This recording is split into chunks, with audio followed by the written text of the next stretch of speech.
Hello students. तो आज हम बात करने वाले हैं बाउंड्री लाइट्स के ऊपर। पिछले लेक्चर के अंदर हमने बात की थी रोटेटिंग बीकन के ऊपर। आई होप आप लोगों को समझ में आया होगा। और उसी सीरीज के अंदर हम अब बात करने वाले हैं बाउंड्री लाइट्स के ऊपर। तो नाम से ही समझ में आ रहा होगा बाउंड्री लाइटिंग, ठीक है, कि हमें बाउंड्रीज को लाइटन अप करना है, लाइटन अप करना ही है, करना है। क्योंकि एक बाउंड्री लाइटिंग एक पर्टिकुलर अपने आप में एक लेआउट का प्रेजेंटेशन शो करती है कहीं ना कहीं, है ना। तो इसलिए बहुत इंपॉर्टेंट है कि हम अपनी बाउंड्रीज को शोकेस करें, ताकि हमें पता हो कि हमारी कितनी लिमिटेशंस है और हम किस लिमिटेशंस में अपने आप को प्रिपेयर कर सकें। तो उसके लिए सबसे इंपॉर्टेंट है कि जो पूरी की पूरी एयर फील्ड की इंटायर बाउंड्री है उसके अंदर हम लाइट्स को प्रोवाइड कर सकें। मेन चीज क्या है, जो पूछता क्या है कॉम्पिटिटिव एग्जाम की मैं बात करूं, कि इन लाइटनिंग को तो हम प्रोवाइड करा देंगे, बट इनकी सेंटर टू सेंटर डिस्टेंस कितनी होनी चाहिए, स्पेसिंग कितनी होनी चाहिए, तो लगभग लगभग आपके 90 मीटर के लगभग होनी चाहिए। और उसके अंदर मैं बोलूं अगर हाइट की बात करूं तो अबाउट 0.75 मीटर हाइट होनी चाहिए, ठीक है, from the ground, from the ground, from the ground, ठीक है। अगर आपके उस पर्टिकुलर एयरफील्ड के अंदर बाउंड्रीज के अंदर फेंसिंग प्रोवाइडिंग है, फेंस प्रोवाइड है, तो वहां पे आपको लाइट कुछ इस तरीके से प्रोवाइड करानी होगी कि फेंस के एक तो अंदर साइड, सबसे पहले तो आप लाइटिंग प्रोवाइड करेंगे, अंदर साइड प्रोवाइड करेंगे। दूसरा, जो भी ये लाइटिंग प्रोवाइड करेंगे अगर फेंसिंग है तो वहां पे फिर जो डिस्टेंस हो जाएगी वो 3-3 मीटर के बीच की हो जाएगी डिस्टेंस, ठीक है। तो तीसरी एक इंपॉर्टेंट बात ये कि अब यहाँ पे जो लाइटनिंग का कलर होगा, जो वो मार्किंग होगी, वो किस तरीके से होगी। तो यहाँ पे हम क्या करते हैं, रेड मार्क से लाइटिंग प्रोवाइड करते हैं। अच्छा, रेड क्या बता देती है कि वो एक हैजार्डस अप्रोच को बताती है कि ये खतरनाक वाली जगह है ना। तो ये रेड मार्किंग भी हम किस तरीके से डिफाइन करते हैं, एक हैजार्डस अप्रोच को शोकेस करते हैं, ठीक है। हालांकि फर्दर रनवे के बाउंड्रीज की जब हम बात करेंगे या फिर जब हम एक टेक ऑफ या लैंडिंग की एक हाइट के ऊपर बात करेंगे, तो जब वहां पे एक बाउंड्री की बात करेंगे तो वहां पे अलग अलग लाइट के कलर के पैटर्न्स हैं। तो उन पैटर्न्स के बारे में हम बात करते हैं, कौन कौन से डिफरेंट पैटर्न्स होते हैं, कौन कौन से डिफरेंट पैटर्न्स होते हैं जो कि हम प्रोवाइड कराते हैं। सबसे पहला होता है आपका REILS। ये क्या होता है, रनवे एंड आइडेंटिफायर लाइट्स, ठीक है। इसमें क्या होता है, बेसिकली एक वाइट फ्लैशिंग लाइट का पेयर होता है जो कि दोनों एंड से, रनवे के अप्रोच एंड से और दूसरे एंड से भी, वो बेसिकली क्या करता है, आइडेंटिफाई करवाता है कि कौन सा रनवे है, कौन सा टैक्सी वे है ना। ये वाइट फ्लैशिंग लाइट का एक पेयर होता है, ठीक है।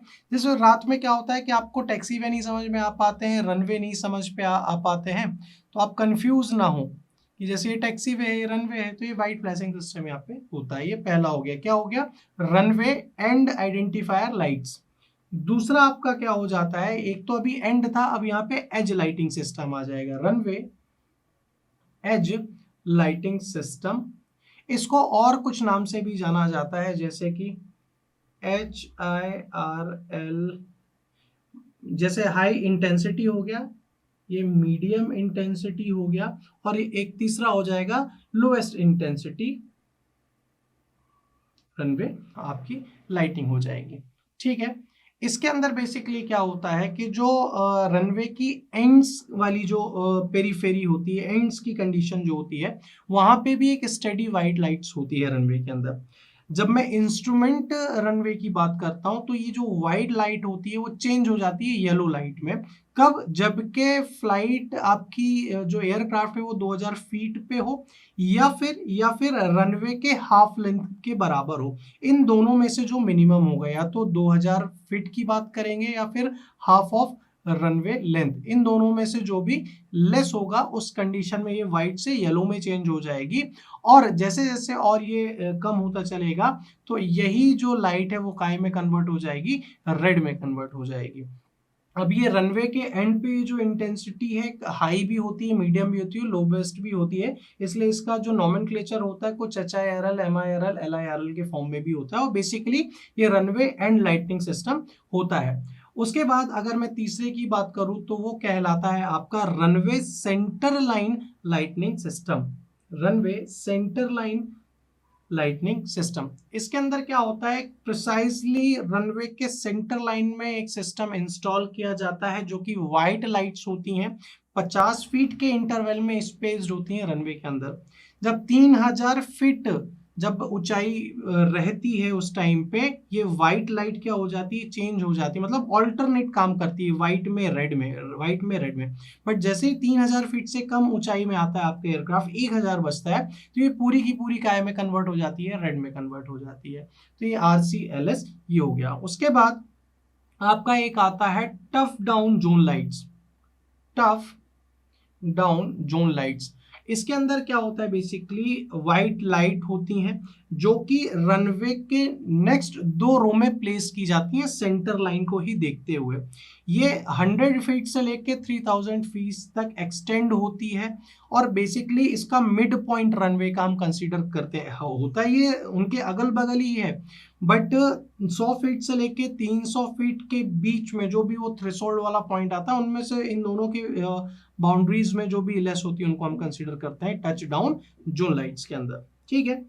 उसके बाद एक फिफ्थ होता है आपका land and hold shot lights, इसको हम क्या बोलते हैं, LAHSO, land and hold shot lights. ठीक है। अब इसमें क्या होता है, जब आपकी लैंड या फिर होल्ड ऑपरेशंस में जब ये कुछ तरीके से इफेक्ट करता है तो वहां पे आपका क्या होता है कि वाइट लाइट फ्लैश होती है। ठीक है, कि जैसे जब रनवे के क्रॉस की बात करें, क्रॉस की बात करें, तो वहां पे आपकी जो वाइट लाइट है वो फ्लैश होगी और होल्ड को बता रही होगी कि अभी आपको होल्ड करना है, रखना है। तो ये जब land and hold shot light का यूज कहाँ पे होगा, उस पर्टिकुलर ऑपरेशन में, land and hold shot operation. ठीक है। उसके बाद आपका कहलाता है एक other runway lights. Other runway lights, R stands for runway. ठीक है।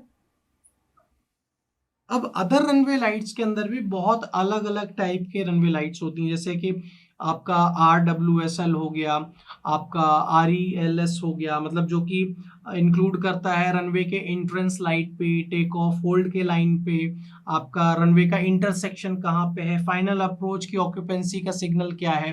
तो ये अलग अलग सर्विलेंस के लिए, हम कंजंक्शन के लिए ये फुली ऑपरेटेड आपकी लाइटनिंग होती हैं, और ये बेसिकली इन्फॉर्म करती हैं पायलट्स को या फिर व्हीकल ऑपरेटर जो कि ग्राउंड में होते हैं, कि ये बता सके कि रनवे को हम क्रॉस कर सकते हैं या नहीं कर सकते हैं, है ना। ऐसा नहीं है कि भाई एक पैरेलल रनवे लॉन्गिट्यूडनल उसको भी क्रॉस कर सकते हैं, तो वहां पे भी और जो अदर अदर लाइटिंग्स होती हैं उनको भी हम कंसिडर करके चलते हैं। ठीक है। तो ये अदर रनवे लाइट्स के अंदर जैसे कि RWSL, ये मैं एक एक करके नीचे लिख दे रहा हूँ, फिर हो गया RELS, फिर THL, क्योंकि अभी हमने बात की है, इस तरीके से बहुत सारी हो जाती हैं फिर, है ना। तो ये कुछ डिफरेंट पैटर्न्स होते हैं जो कि बाउंड्री लाइन का एक कॉन्सेप्ट डेवलप करते हैं, और उसको हमने आज समझा भी है। कुछ हमने डायमेंशंस की भी बात की, फेंसिंग के बाद नहीं, सेंटर टू सेंटर स्पेसिंग क्या फीट, मिनिमम जैसे हम हाइट की बात करें तो हम मिनिमम तो हम 12 फीट तो रखते हैं। तो इस तरीके की अलग अलग चीज़ें, आई होप आपको समझ में आया होगा आज का पूरा lecture. Thank you very much.